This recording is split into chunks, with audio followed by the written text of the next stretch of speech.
First thing we're going to do is we're going to remove this cover, then we're going to pull this guy out. This is really easy. This little cover is held on with nothing, so as you can see, one hand pops that out of the way. So what we're going to do is now we've got to get this air intake out. This one's pretty easy. You're going to go ahead and remove this little hose clamp on the side, and then you've come around on this side. There's going to be an air sensor right here. You're going to disconnect that. Then you're going to have another little hose clamp right back in there. You guys see it right there. And just move those out of the way and we'll get to the next step. And there's a couple ways that you can do this, but the way I'm going to do it is loosen that hose clamp. There's two little releases on this side. Bang, bam. Pop that up. This guy comes right out. You got a tube right here. You're just going to wiggle that loose, and then this whole thing will be out of your way. And so this is a quick way. Again, if you just want to move this, just set it aside. You don't have to worry about it. It's not going to go anywhere. Good time to check your filter. Make sure that's nice and clean.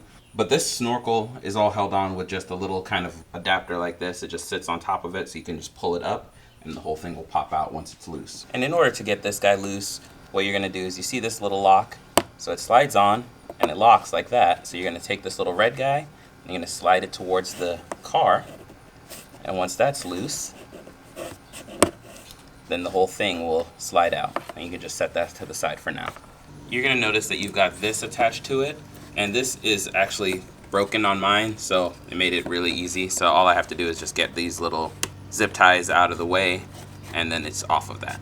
Now we've got the intake pretty much all pulled out. Now we're gonna work on this throttle body.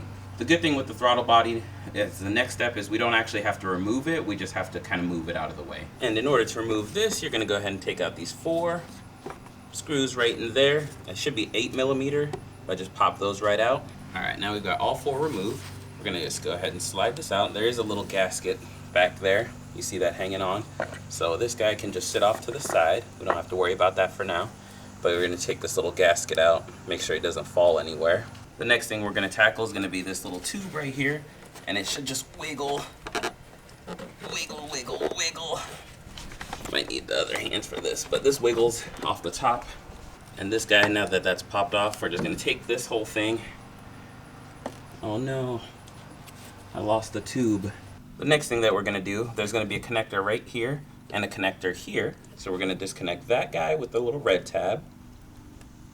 And then we're gonna disconnect this little wire holder right here. As you can see, got those both disconnected. Those are out of the way. The next thing we're gonna do is we're gonna go over onto this side, and there's gonna be a bracket.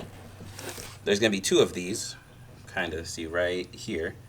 This 10mm, and then there's another one right on the back side. We're gonna remove those. This next part's kind of hard to explain.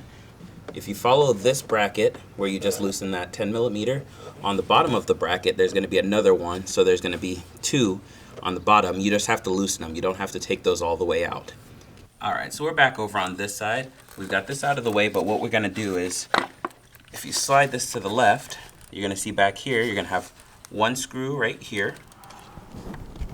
You're going to have 1 screw right there, and then there's another one on the back right behind this hose. Once you get this hose out of the way, and it's hidden back there, but we're gonna get that bracket loose, 10mm, and pop those out.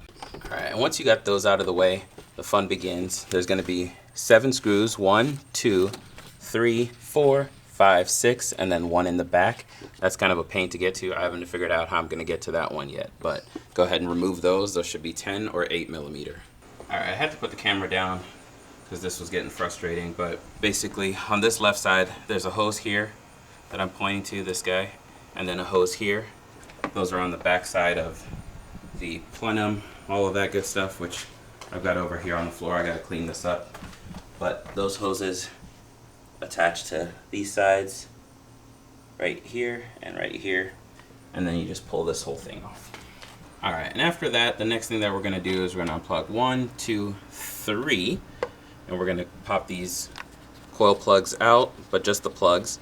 Once you got this 10mm screw loose, you can go ahead and just pull up on this, give it a little wiggle, wiggle, wiggle, wiggle, and you wait for it. You gotta put a little force on it, but you should hear a little pop, and that's how you know you got it. And just set that aside. Make sure to not drop that anywhere. And then in order to get that out, you're gonna need a 5/8 spark plug socket. And you just want to reach in there, unscrew that, pull it out. All right, then you're gonna go ahead and put the new spark plug in your spark plug adapter. And then some people on the forum say you're supposed to use dielectric and anti-seize, but the manufacturer says these are already pre-coated and don't need them. So I'm not going to get into that debate, but I'm not using it. I'm just going with what the manufacturer said, that these are already good to go. And so you're going to go ahead and stick this in there. You're going to go ahead and hand tight. And the trick is, if you go to the left a little bit like you're loosening it, then slowly come back in, that should get you a nice little snug fit without you risking a cross thread. So go ahead and put those in hand tight, and then tighten those down to about 13 foot-pounds. All right, and once you've got that torque down, you're going to go ahead and grab your plug, and then you're just going to go ahead and slide this right back in place. Give this a little press down so you can hear it get it snap back into its spot.